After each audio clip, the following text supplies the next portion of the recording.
também a Sara vai ali nos auxiliar na projeção. 1 aos Coríntios, capítulo 15, versículo 1. Eu quero começar com o mesmo texto que iniciei na semana passada. Porque eu falei para os irmãos, falei para vocês que eu iria dar continuidade a esse assunto que eu vejo que é de tamanha importância e que, infelizmente, nós vemos pessoas que estão nas igrejas hoje que não entendem o Evangelho. Ouvem uma parcela aqui, uma parcela ali, uma fragmentação do Evangelho ali e outra acolá, mas não tem uma compreensão exata do que seja, então, o Evangelho de Jesus. E primeira carta aos Coríntios, capítulo 15, versículo 1,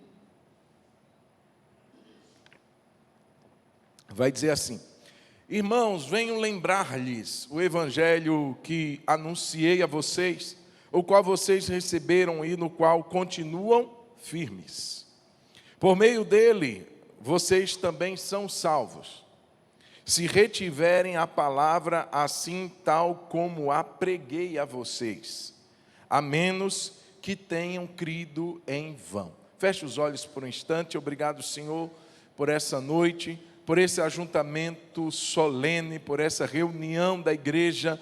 E nós queremos, ó Deus, agradecer pela Tua palavra, que agora acabamos de ler. E eu te peço compreensão. Deus, dá-nos olhos espirituais abertos para percebermos, para compreendermos qual seja a vontade do Senhor para nós. Dá-nos a revelação, Espírito Santo, porque o homem natural não compreende as coisas do Espírito. O homem natural não consegue entender, meu Deus, o Evangelho. Mas se houver uma iluminação do Teu Espírito, com certeza, meu Pai, nada ficará encoberto. Eu te peço essa clareza nessa noite, essa iluminação, é o que eu rogo ao Senhor, em nome de Jesus. Amém. Amém. Irmãos, olha só, Paulo se preocupa aqui em trazer uma reflexão sobre o Evangelho. Ele fala que o propósito dele aqui era lembrar aos irmãos. O que é que nós precisamos ser? É constantemente lembrados daquilo que nós cremos. Por isso que o crente lê a Bíblia todos os dias, embora ele já tenha lido a Bíblia várias vezes, mas ele continua lendo e relendo, porque ele precisa ser relembrado do que ele já creu, para que aquela chama continue viva no seu coração. Então ele diz assim: eu venho lembrar-lhes o Evangelho. Veja que era uma igreja que já havia sido, a quem já havia sido anunciado o Evangelho, mas ele está relembrando, esse Evangelho já foi anunciado, como ele fala aqui, eles já haviam recebido e estavam firmes nele. Então são verbos, irmãos, que dão a ideia do que é necessário para nós, como igreja. Receber o Evangelho. Não adianta só vir à igreja, só participar dos cultos, mas eu preciso receber aquela palavra. Eu preciso, além de receber, eu preciso me firmar nela, retê-la, guardá-la.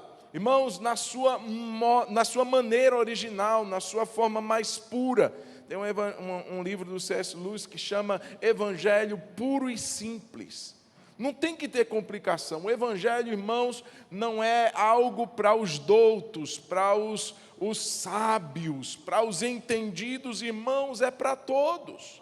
Do mais simples, daquele que nem terminou, nem começou, daquele que nem foi alfabetizado, para o índio, para aquelas tribos que nem sequer, irmãos, tem aquele tipo de saber que o homem moderno tem. Irmãos, é para todos, desde a criança até o adulto. Não existe, irmãos, alguém que diga assim: eu não tenho condições de receber, de entender o Evangelho. Irmãos, pela graça de Deus, pela iluminação do Espírito de Deus, somos capacitados a entender o Evangelho e a receber esse Evangelho e a retê-lo, crer nele e nos firmar nele. E aí vem a nossa responsabilidade, tal qual foi a de Paulo, de anunciar o Evangelho. O que de graça recebestes, de graça dai. Eu não posso guardar, eu tenho que anunciar. E para nós que já estamos nesse caminho, lembrar e manter essa chama acesa dentro de nós. Como eu já te falei, evangelho significa boas novas. Na verdade, a melhor de todas as notícias. Diga para quem está perto de você. Diga, o evangelho é a melhor de todas as notícias que o homem já teve e que um dia ele possa vir a ter.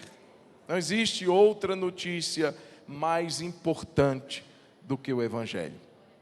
Nenhum programa político, absolutamente nada, pode substituir essa mensagem que veio do céu para nós. Foi uma boa notícia de Deus para o homem.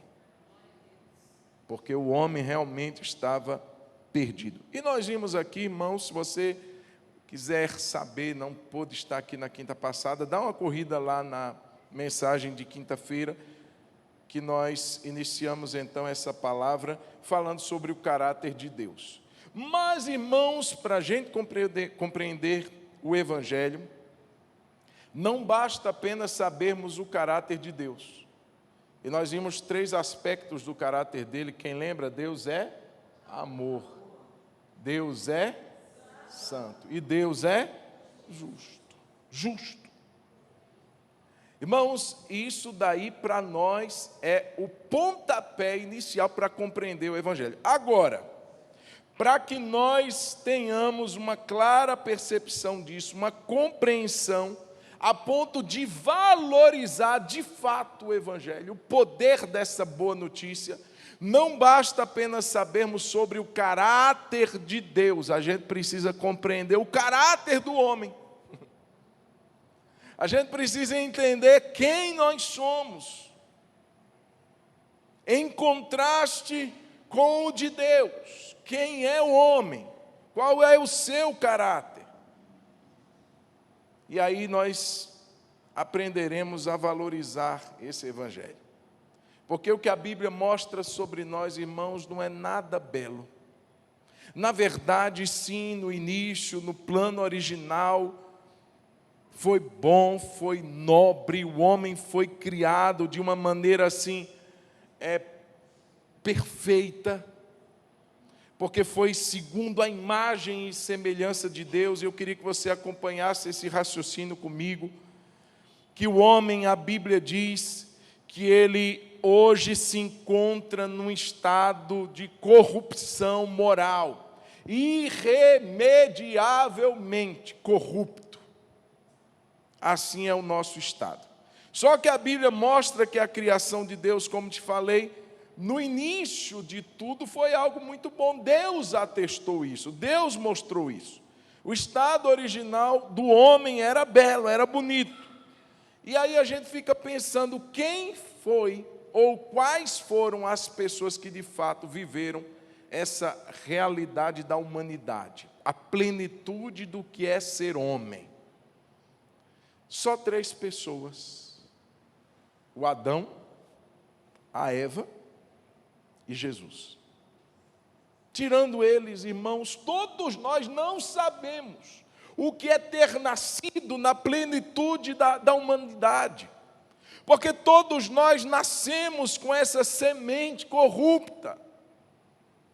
O salmista diz assim: em iniquidade me concebeu a minha mãe. Então, desde o nascimento, desde a sua concepção, o homem recebeu a semente da corrupção. Então a gente não sabe. Nós não sabemos o que é ser um homem pleno. E eu queria que você lesse comigo, irmãos, Gênesis capítulo 1, versículo 26, para a gente relembrar a origem, o propósito original de Deus ao fazer o homem. Diz assim a palavra, Gênesis capítulo 1, versículo 26, e Deus disse: façamos o ser humano. Veja aqui a realidade da trindade embutida no façamos.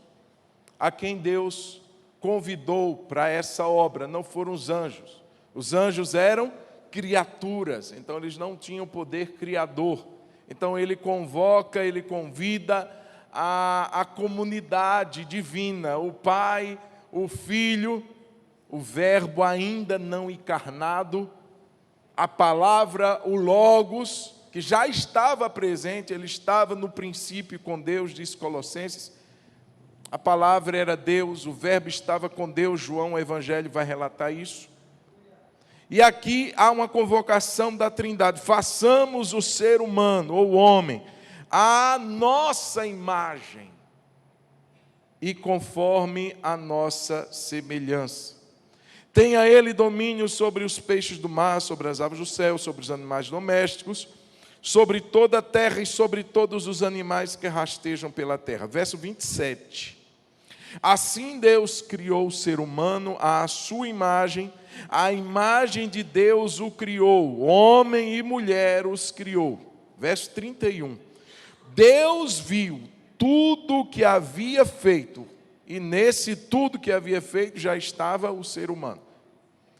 E quando Deus viu tudo que ele havia feito, ele viu que era muito bom. E eis que era muito bom. Então não havia deformidade até esse momento. Isso é claro para nós.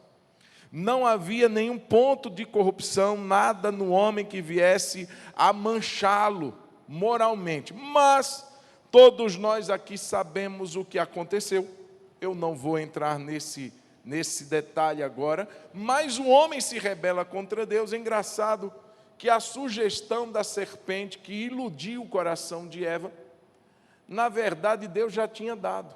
Porque quando ele ilude a mulher, quando a serpente vai falar à mulher, diz assim: no dia que você comer, vocês serão semelhantes ao Altíssimo, serão semelhantes a Deus, vai ser como ele. Irmão, Deus já havia criado o homem à sua imagem e semelhança. O que é que eles estavam buscando mais? Seria a glória de Deus, e a glória de Deus, irmãos, Deus não a reparte com ninguém. Mas a imagem de Deus, a semelhança de Deus, isso, irmãos, vai de um aspecto mais do que o físico, porque Deus é espírito, mas um ser relacional, um ser que vivia em comunidade, o amor, que são os atributos que Deus compartilhou com o homem. Irmãos, tudo isso fez o homem ser quem ele é.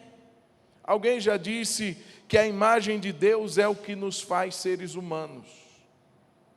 Tirou de nós a imagem, tirou a capacidade de sermos humanos.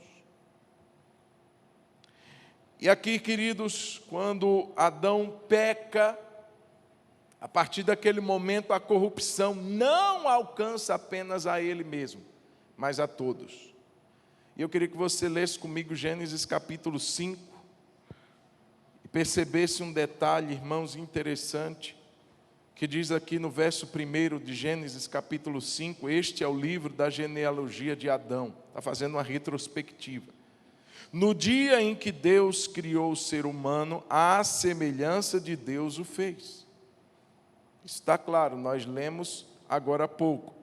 Deus o criou homem e mulher, os abençoou e lhes deu o nome de ser humano ou de homem, em algumas outras traduções. Então, a completude do ser humano, da raça humana, não está apenas no indivíduo, está na comunidade. Então Deus pegou o homem e a mulher e o chamou de ser humano. Tem versões que diz, o chamou de homem, ou Adão. E ele continua no dia que foram criados. Verso 3. Adão viveu 130 anos e gerou um filho, não mais à imagem de Deus, mas à sua imagem. A sua semelhança, perdão. Gerou um filho à sua semelhança. Até Adão, ele portava a semelhança de quem? De Deus, gente. Quando Adão gera o seu filho com Eva, diz o texto que ele gera um filho à sua semelhança. E agora já está aquele aspecto do pecado, da semente do pecado, da corrupção, que já passa a todos os outros que viriam depois do Adão. Quando a gente lembra do Adão, a gente lembra de um nome: representante. Diga comigo, representante. O que é isso, irmãos? É aquele que, a partir do qual as coisas começam a acontecer. Ele é o representante legal da raça humana. Veja, o que vem depois dele agora vem segundo a sua imagem. Quando a gente pensa no direito, a gente tem um caso, por exemplo, de alguém que recebe uma herança. Alguém morreu. Tá, a pessoa acha que recebe apenas os bônus. Mas ele também, legalmente falando, por ser representante daquela pessoa que morreu, receberá também os ônus. As dívidas também ficarão para ele. Ele vai ter a conta do falecido que não foi paga. Quem vai pagar? Os seus representantes. A mesma coisa o Adão aqui, gente.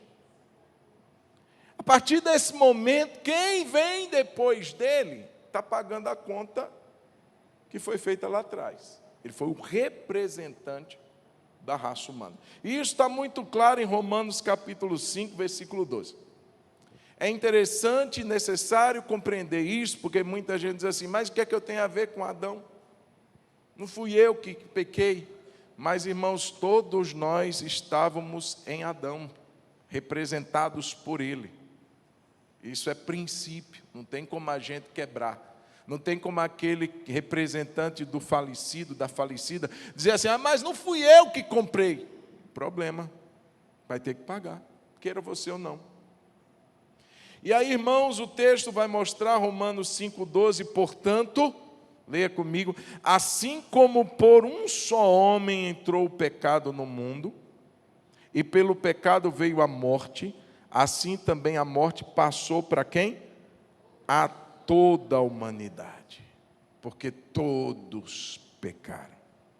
Portanto, verso 18, pula para o 18. Portanto, assim como por uma só ofensa veio o juízo sobre todos os seres humanos para condenação, assim também por um só ato de justiça veio a graça sobre todos para a justificação que dá a vida. Está falando do primeiro Adão e do segundo Adão, que é Jesus Cristo. Verso 19, porque como pela desobediência de um só homem, muitos se tornaram pecadores, ou seja, Adão carregando legalmente a representação de toda a raça humana, pelo seu pecado, passou a mim, passou para você, passou para os meus filhos, para os meus netos que ainda não existem, e para toda a minha geração futura, irmãos, não tem como a gente se desvencilhar disso. Infelizmente, não tem como a gente negar e dizer não quero. Foi imputado sobre nós o juízo, a condenação, a semente do pecado. O homem já nasce assim, aquele lindo bebê que acabou de nascer agora. Ele já carrega a semente do pecado. Razão de estarmos nessa condição. Então, toda a nossa história humana foi contaminada, inclinados para o mal, desde cedo. Provérbios diz que a estultícia está ligada ao coração da criança. Então, você já vê o pequenininho ali, assim que toma forma, ele já mete a mão na cara do pai. Já dá língua. Assim, como é que você aprendeu isso? Ninguém ensina a fazer o mal, mas ele já nasce com isso. Nós já nascemos assim. Mal, uma semente corrompida e mais, avessos a Deus, hostis a Deus. O ser humano, por natureza, ele não quer saber de Deus. Ele está separado, ele está alienado, ele não cogita das coisas de Deus. Ele não se inclina naturalmente para as coisas de Deus. Não! Porque há nele a corrupção, a maldade, a degradação. Queridos, e essa é a nossa condição. E eu quero ler alguns textos com você, só para a gente reforçar esse entendimento. Eclesiastes, capítulo 7, versículo 29. A Sara vai ser muito rápida, e você não vai precisar sequer abrir, só anotar. Vai dizer o texto, o que descobri, é tão somente isto, que Deus fez o ser humano reto. Deus fez o ser humano como? Reto. Mas ele se meteu em muitos problemas. Então Deus fez o homem. Então o problema não está em Deus, gente. O problema não foi Deus que cruelmente, perversamente colocou. Não! Deus criou, irmãos, tem gente que não para pensar, né? Olha só, quantos milhões, sei lá, de tipos de fruto existia naquele Éden. Você vai num sacolão hoje, você não está vendo 1% de todas as frutas que esse mundo tem. Aí Deus coloca uma árvore. Quantas? Uma. Ele diz: ô senhor cabeção, você pode comer de tudo que você quiser, rapaz, mas nesta árvore no meio do jardim você não pode comer. Combinado? No dia que você comer, certamente morrerá. Não. Você tem milhares de opções e vai na única que não pode. E dizer que a culpa é de Deus? Pelo amor de Jesus, irmãos. O homem foi feito por Deus, o ser humano foi feito reto. Mas ele se meteu em muitos problemas. Isaías 64:6. Essa é a nossa condição, natureza contaminada, inclinados para o mal e hostis a Deus. Isaías 64:6 diz assim: todos nós somos como o imundo. Não diz alguns de nós, não diz quase todos, não diz a grande maioria, mas todos nós somos como o imundo. E todas as nossas, o quê? Justiças. Coisas boas que nós praticamos. Ah, pastor, eu sou uma pessoa muito boa. Nossa, eu sou honesto. Nossa, eu ajudo as pessoas. Nossa, eu sou uma pessoa muito correta. Ele está mostrando aqui, irmãos, que todas as nossas justiças são para Deus como trapo da imundície. Em outras palavras, irmãos, esse trapo da imundícia, naquela época não existia esse absorvente descartável, não existia esse tipo de... Não, era um pano que a mulher usava para conter o fluxo da sua menstruação.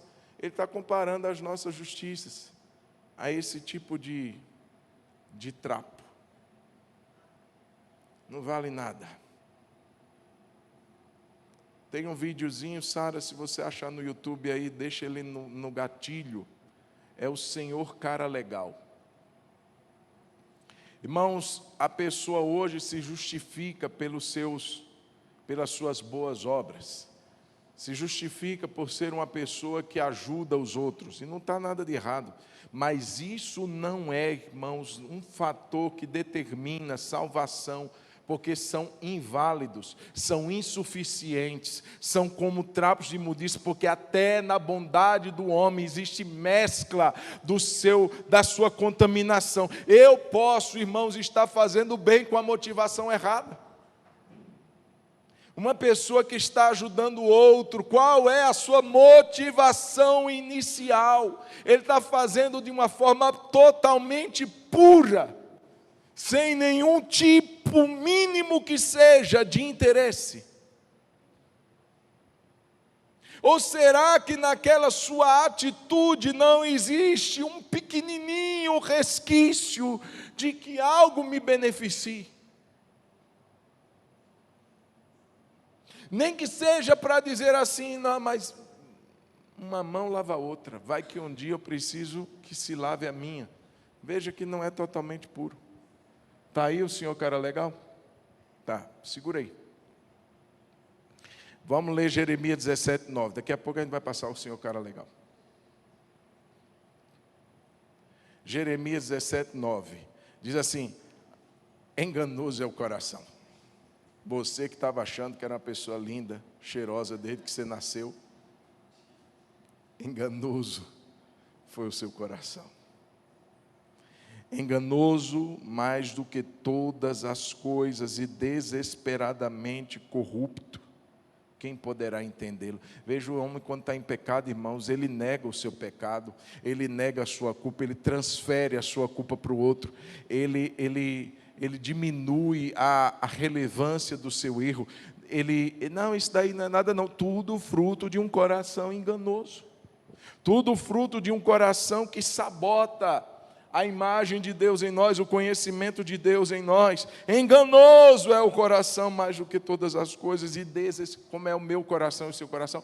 Desesperadamente. Irmão, ser corrupto já é ruim, agora ser desesperadamente corrupto é algo bem pior.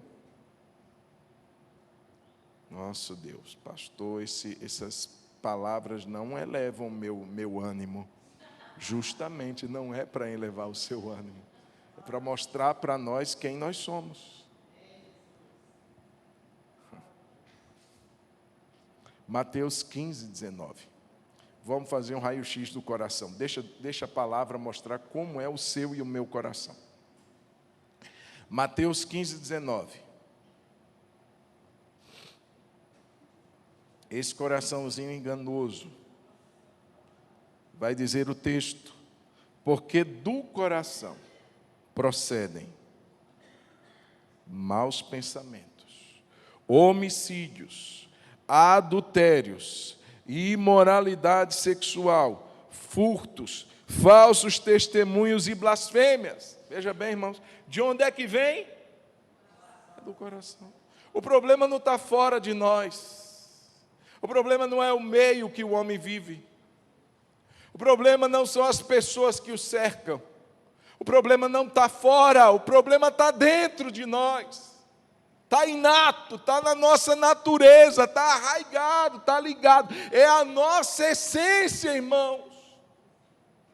Misericórdia. Diga misericórdia mesmo. É desesperado isso, irmãos. Romanos 8, 7. Porque a inclinação da carne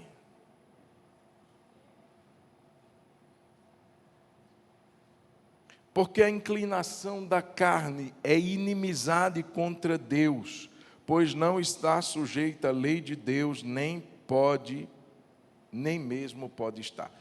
Irmãos, o homem nasceu carnal. Então, inclinar-se para a carne não é nada anormal, é natural nosso. É natural. O ser humano, quando foi marcado pelo pecado, foi considerado carnal, movido pelo instinto humano. Irmãos, por isso que quando aceitamos a Cristo, uma nova natureza é criada dentro de nós. O espírito que antes estava morto, agora ele é vivificado. Mas ainda existirão duas naturezas dentro de nós. Mas aqueles que andam no Espírito não satisfarão as obras ou as concupiscências da carne. Porque o penhor ou pendor, a inclinação do Espírito é vida. Mas a inclinação da carne é morte. E aí a gente decide para que lado a gente vai pender. Para que lado a gente vai se inclinar. Quem se inclina para as coisas do Espírito, colherá a vida eterna. Quem se inclinar para as coisas da carne, colherá corrupção e morte. Mas aqui ele está dizendo, a inclinação da carne é inimizade com Deus. Eu queria que a gente pensasse, irmãos, que essa realidade soa ofensiva para nós. Principalmente para nós, seres que foram educados, com princípios familiares, e isso aí é uma boa coisa, porque a consciência está sendo formada na criança a partir do trabalho dos pais. Quando os pais começam a ensinar, ainda que os pais não sejam cristãos, mas se tem princípios e valores, eles vão educar aquela criança. Moralmente falando, ela não pode jogar papel de bala no chão, ela não pode jogar pedra na casa do vizinho. São princípios Bacana. Muito bom. Mas ainda assim a sua natureza, a minha natureza é corrompida. Pastor, eu vou passar a minha vida fazendo tudo certinho, sem Jesus. Tem como? Tem. Tem. Você vai pagar seus impostos. Você vai casar direitinho, não vai ficar flertando com a mulher de ninguém, com o homem de ninguém. Você vai pagar suas contas, não vai ficar devendo lá, passando a perna no povo. Você não vai ficar... Mas isso não dá a nós, irmãos. Porque o homem continua desesperadamente corrompido.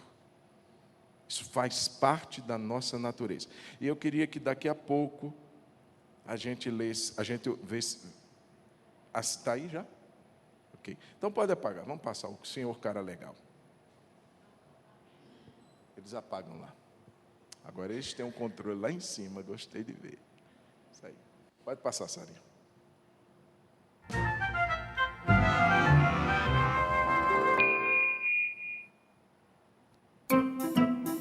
Conheça o senhor cara legal. Você pensa que você é legal? Este cara é muito legal. Bem, eu tento fazer o que é certo.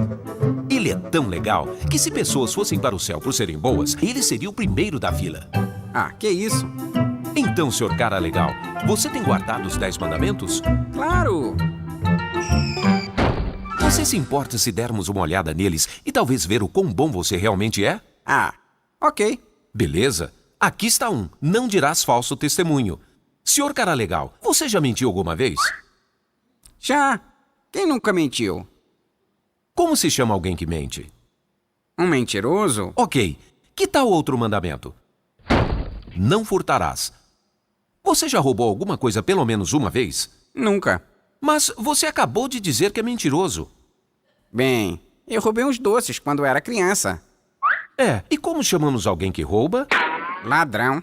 Ok, vamos tentar outro. Não adulterarás. Esse é fácil. Eu nunca traí minha mulher. Oi, bonitão. Uau, que gata! Jesus disse, se você olhar para uma mulher com desejo, você já cometeu adultério com ela em seu coração. Certo. Mais um. Não tomarás o nome do Senhor teu Deus em vão. Você já usou o nome de Deus para xingar? Oh, meu! Isso, senhor cara legal, é chamado de blasfêmia. Deus te deu vida, o ar e tudo que você tem. E você joga o nome dele na lama.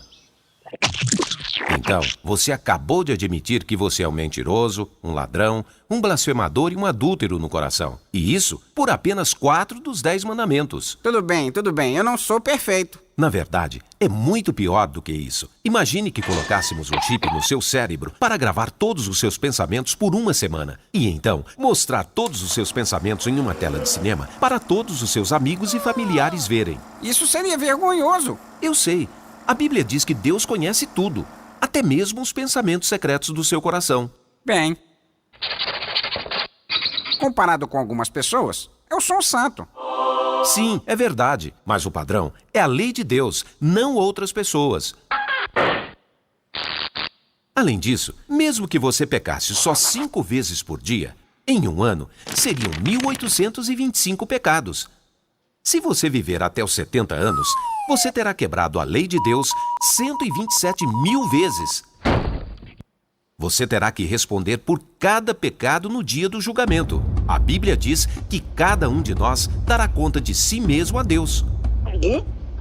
Mas Deus vai me perdoar, certo? Bem, vamos tentar isso no tribunal. Ah, qual é? Eu sei que eu andei quebrando a lei. Mas, peraí, não dá pra o senhor simplesmente me liberar?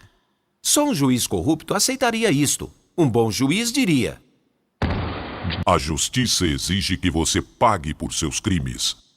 Deus não é um juiz corrupto. Ele é um juiz santo e justo. Ele odeia o pecado. Jesus avisou que no dia do julgamento, todos que pecaram contra Deus terminariam em um lugar horrível chamado de inferno. Não haveria como escapar por toda a eternidade. Bem, então como alguém pode entrar no céu? Só há um caminho. Deus amou o mundo tanto que mandou seu Filho Jesus para viver uma vida perfeita. Ele nunca pecou, nem uma única vez. Então, Jesus aceitou receber o castigo por pecadores culpados. Ele foi chicoteado, açoitado, pregado em uma cruz e morreu para que a justiça fosse satisfeita e pecadores fossem libertos. Então, Jesus levantou do túmulo e derrotou a morte. Você não pode merecer a vida eterna. Ela é um presente de Deus para todos que se humilham e vêm a Jesus. Ele vai te perdoar, te purificar e te dará um novo coração com novos desejos. A Bíblia diz que se alguém está em Cristo, é uma nova criatura. Então, pare de viver para você, dê as costas para os seus pecados e venha para Jesus. Então, leia a Bíblia e a obedeça. Ache uma boa igreja que te ajude a crescer. E aí, conte às pessoas as boas novas. Joia, joia, joia. Viu o cara legal? O cara legal é legal. Ele acha que pelo que ele faz, ele tem direito a entrar no céu. Nossa, eu não... Mas todos nós, irmãos, vou usar esse vídeo apenas para reforçar o que nós já estamos falando. Irmãos, e não é nada de anormal, de estranho pensar sobre isso. É só, por exemplo, a gente dar uma olhadinha na história. Desde que o mundo é mundo, irmãos, não existe assim uma progressão moral acontecendo. Pelo contrário, a Bíblia diz que nos últimos dias nos sobreviriam tempos penosos. Irmãos, à medida que o mundo vai avançando no tempo, as coisas não se tornarão melhores, mas piores, porque a degradação do homem vai aumentando, o distanciamento do homem em relação a Deus vai crescendo, cada vez mais longe de Deus, cada vez mais longe dos padrões de Deus, uma sociedade afundada numa degradação. Irmãos, isso não é difícil da gente perceber, não mesmo.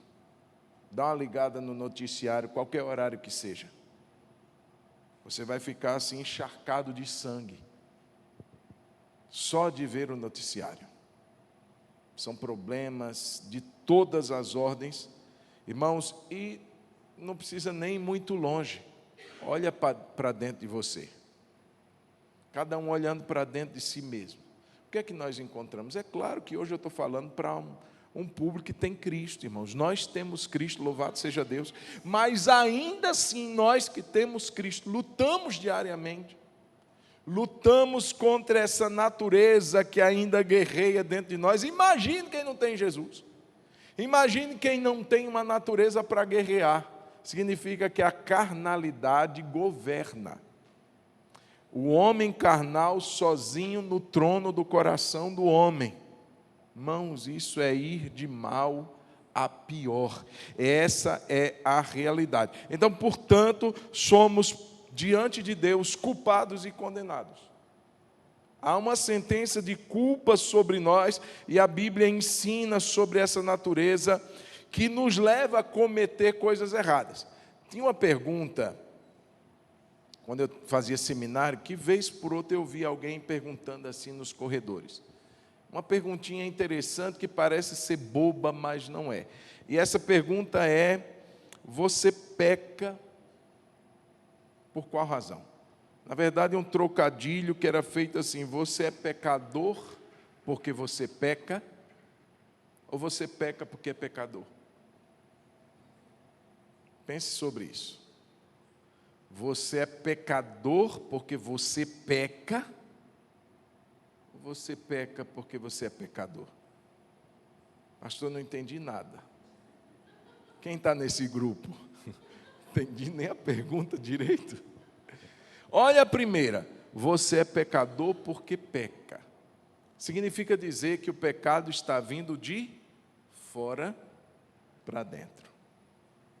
Significa dizer que se você for resistente o suficiente, você pode impedir o pecado entrar na sua vida e, portanto, ser alguém que não se contaminou até o dia de hoje com o pecado. Afirmação errada. O pecado não é um mal que está fora, mas é algo que está dentro.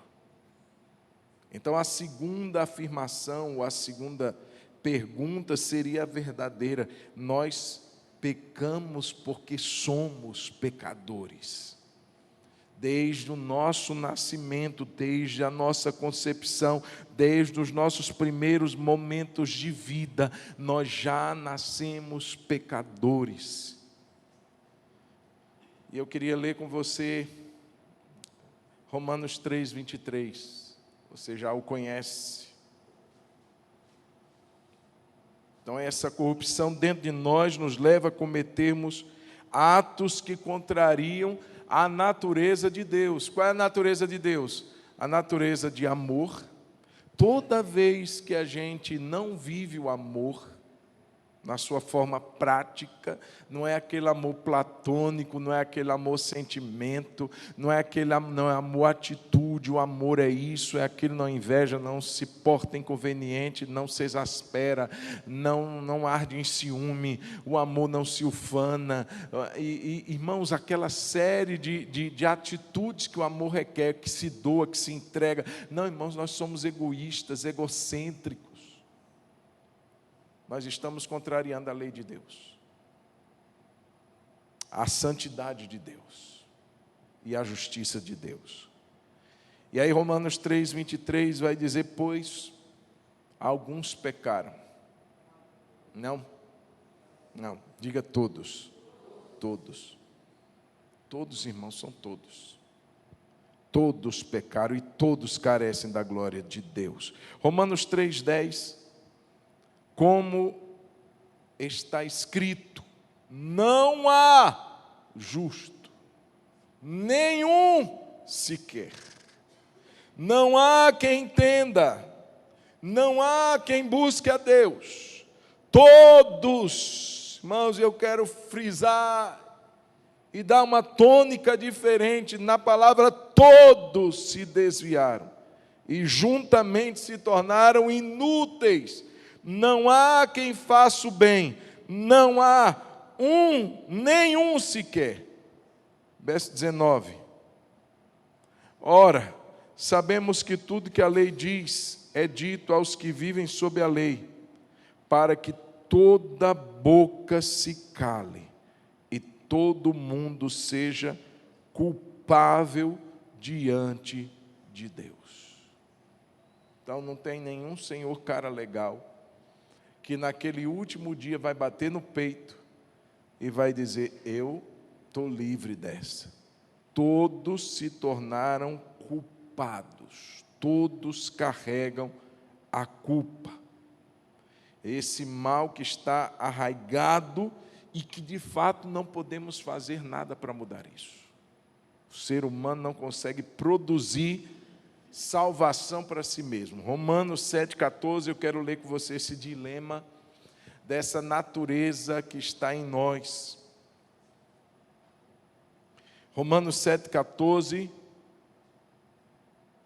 porque sabemos que a lei é espiritual, eu, porém, sou carnal, vendido à escravidão do pecado. Então, o pecado escraviza. Porque nem mesmo compreendo o meu próprio modo de agir. Veja que o pecado se torna algo irracional.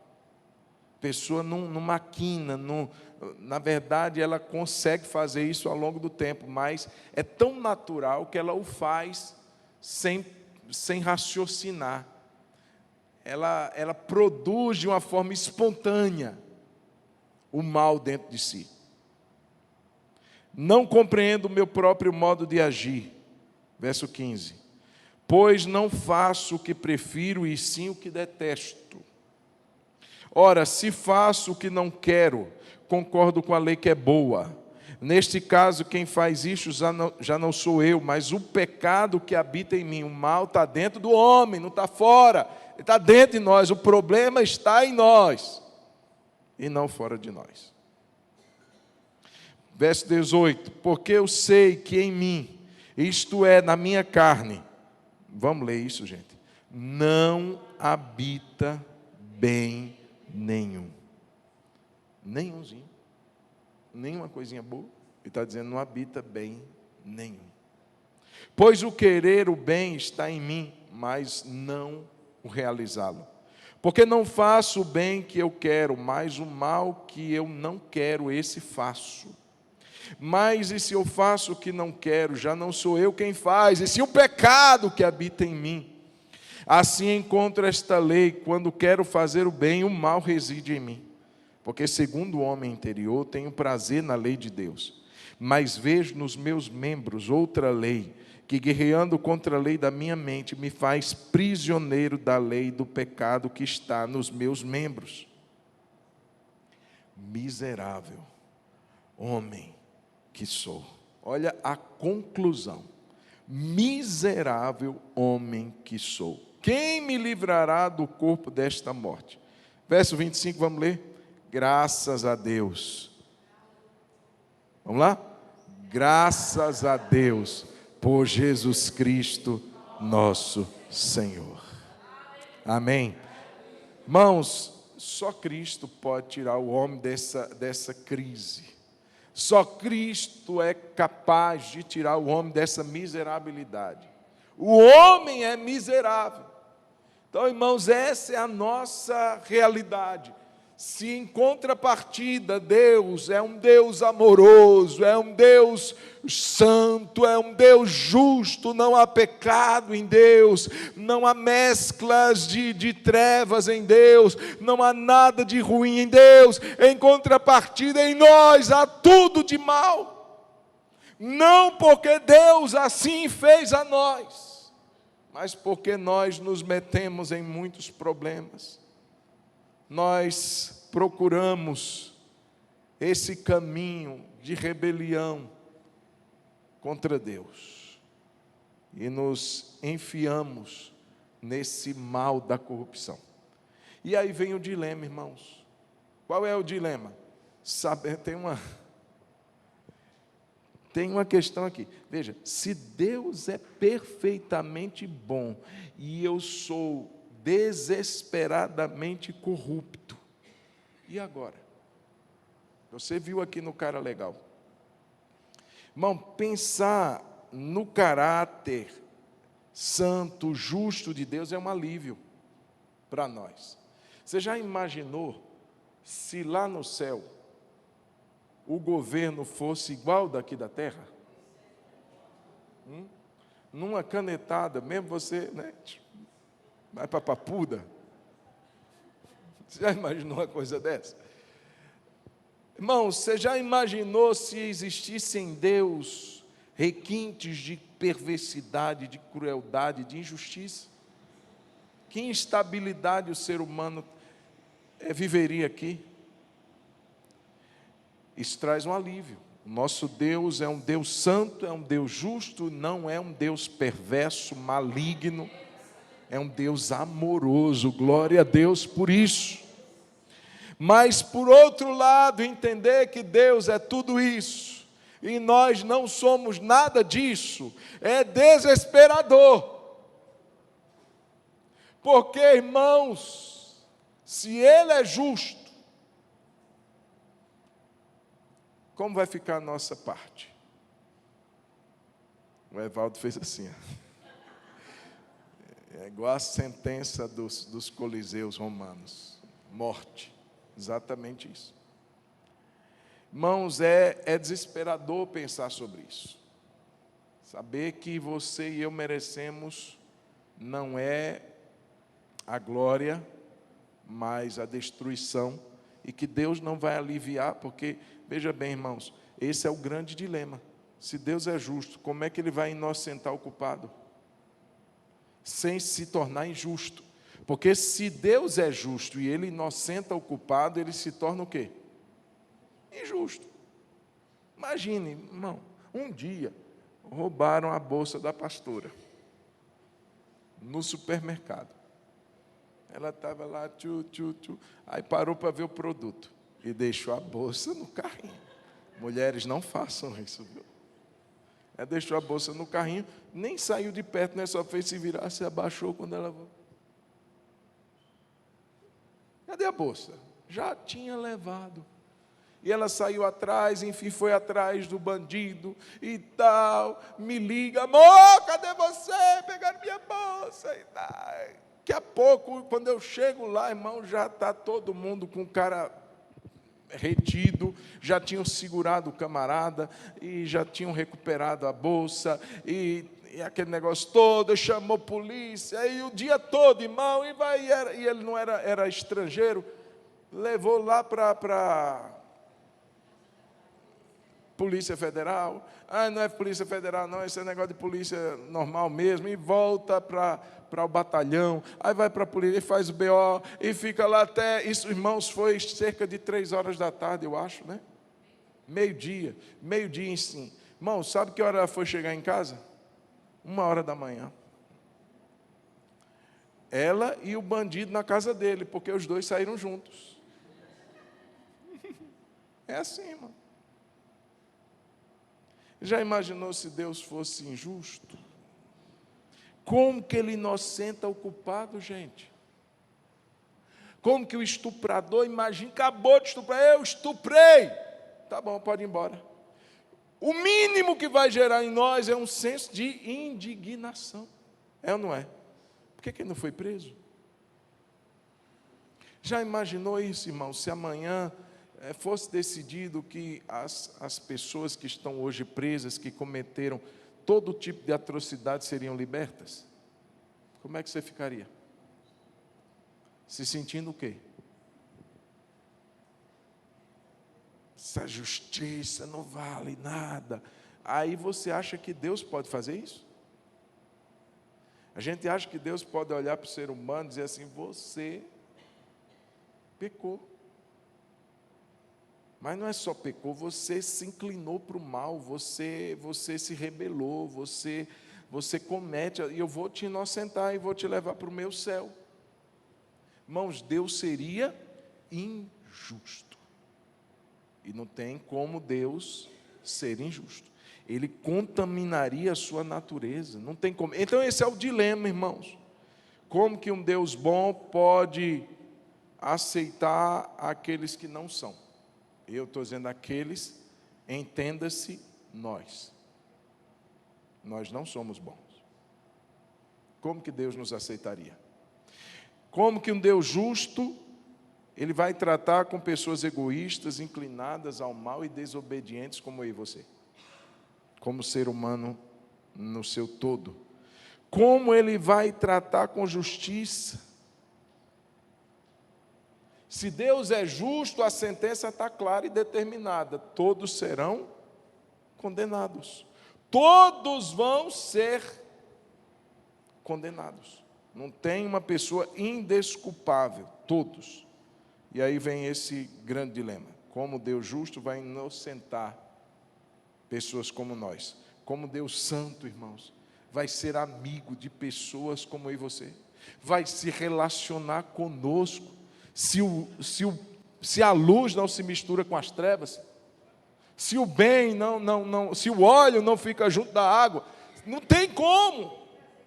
Então está aí o grande dilema. 2 textos para a gente orar. Provérbios capítulo 17, versículo 15. Deus é bom. Alguém diz assim, o diabo não presta, e nós somos mais ou menos. Tem mesclas de bondade em nós, mas a nossa natureza é corrompida. Provérbios 17, 15, leia comigo: o Senhor o quê? Detesta quem justifica o ímpio e quem condena o justo. Ele detesta tanto um quanto o outro. Então, como é que Deus detesta e ele vai fazer assim? Como que Deus vai olhar para quem é culpado e vai recebê-lo como inocente? Naum capítulo 1, versículo 3. Bateu frio aí, irmã Ismael? Traz o boleirinho, não é bolerinho não. Travou? Naum.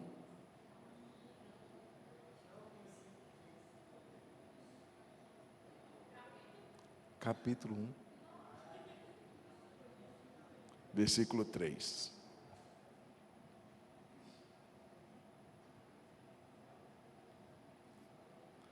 O Senhor é tardio em irar-se, mas grande em poder, e jamais inocenta o culpado. O Senhor tem o seu caminho na tormenta e na tempestade, e as nuvens são poeira dos seus pés. Então, o texto, para nós entendermos, Deus jamais inocenta o culpado. E a resposta desse dilema, de um Deus santo para com um homem corrupto, como nós vamos lidar com isso? Ou como Deus vai lidar com isso? Nós não, porque quem vai lidar é Deus. Quem tem que resolver essa situação, se vai mandar todo mundo para o inferno. Porque tem áreas da teologia que diz assim, olha, no final vai dar tudo certo. Tem gente aí da mídia popular que fica falando isso daí. É o universalismo com respeito à salvação. No final, todo mundo vai para o céu. No final das contas, Deus vai dizer assim, ih, gente, foi só brincadeira, zerei a conta de todo mundo já. Ah, mas eu nunca quis o Senhor, eu nunca recebi Jesus, teu filho. Aliás, nem gosto de Jesus, tem problema não, vem para o meu céu também. Irmãos, isso não é bíblico. Existe um caminho largo e existe um caminho estreito. Existem aqueles que percorrem esse caminho da fé e aqueles que vão negar. Não tem esse colocar tudo num bolo. Existe já uma outra que diz assim, está todo mundo morto, condenado. Bom, essa é a sentença natural. Esse é o dilema. E aí, como Deus vai lidar com isso? Próxima quinta-feira, 9h, vão ficar de pé, vamos orar em nome de Jesus. E olhe para quem está do seu lado, diga assim, você é pecador. Eu brinco com Daniel, eu disse, ô Dani, deixa eu dizer uma coisa, quando você nasceu, rapaz, eu peguei você no colo, olhei para aquele bebezinho lindo, fofinho, bonitinho, e disse assim, você é um pecador.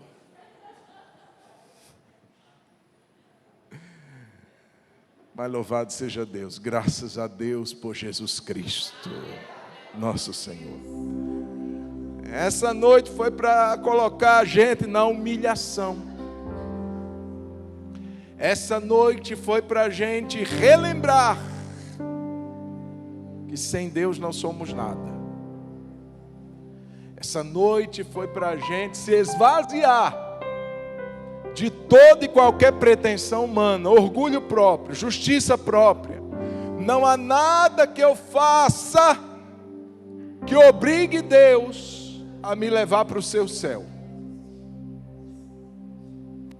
Eu não vou chegar lá diante do juiz dando carteirada.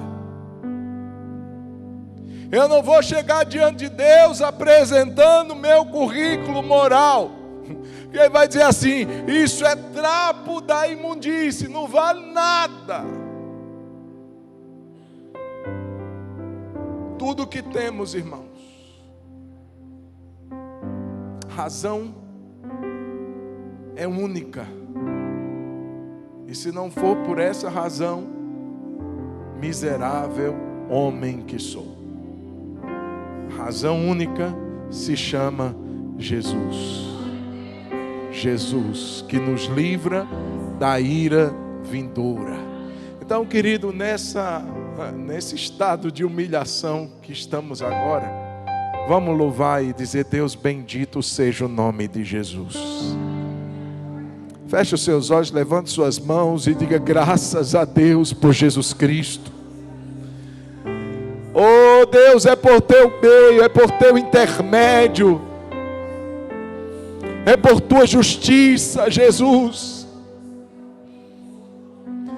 É por tua obra na cruz do Calvário. Oh Jesus, que nós temos esperança.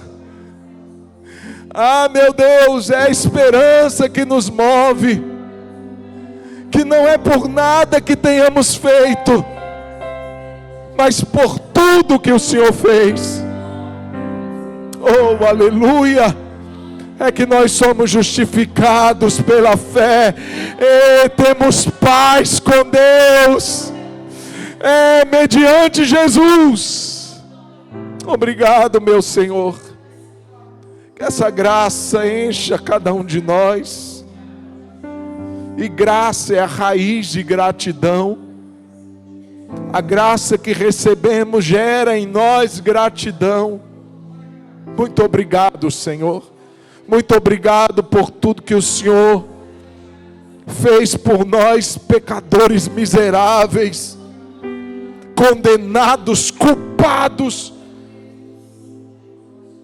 corruptos, desde a nossa concepção. Oh, Jesus, obrigado porque o seu sangue nos comprou, o seu sangue nos lavou, o seu sangue nos purifica, e é por meio dele que temos acesso ao Pai. Obrigado, Senhor. Terminamos esse momento de culto com gratidão em nosso coração. Te adoramos, Senhor. Te adoramos, Senhor, por tudo que tu tens feito e por tudo que tu vais fazer, Senhor. Nós te adoramos. Nós te adoramos. Nós te adoramos. Nós te adoramos. Em nome de Jesus. Amém. Você pode aplaudir Jesus Cristo?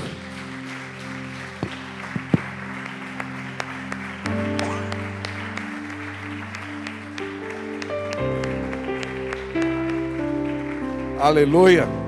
Vamos lembrar na próxima quinta-feira, porque o evangelho para nós agora está sendo lembrar. Amém? Faço-vos lembrar o evangelho. Vamos lembrar na próxima quinta-feira como Deus vai tratar esse dilema. Ele é santo e nós pecadores. Não tem como a gente ir para o céu. Vamos lembrar sobre isso. Quinta-feira eu te espero aqui 7h30 em nome de Jesus. Dê um abraço no seu irmão. Diga para ele: você é pecador, mas Jesus te ama e eu também. Aleluia! O Senhor te abençoe, o Senhor te guarde, o Senhor faça resplandecer o seu rosto sobre ti, tenha misericórdia de ti, o Senhor sobre ti levante o seu rosto e te dê paz. Deus te abençoe, tenha uma ótima noite, em nome de Jesus. Mulher,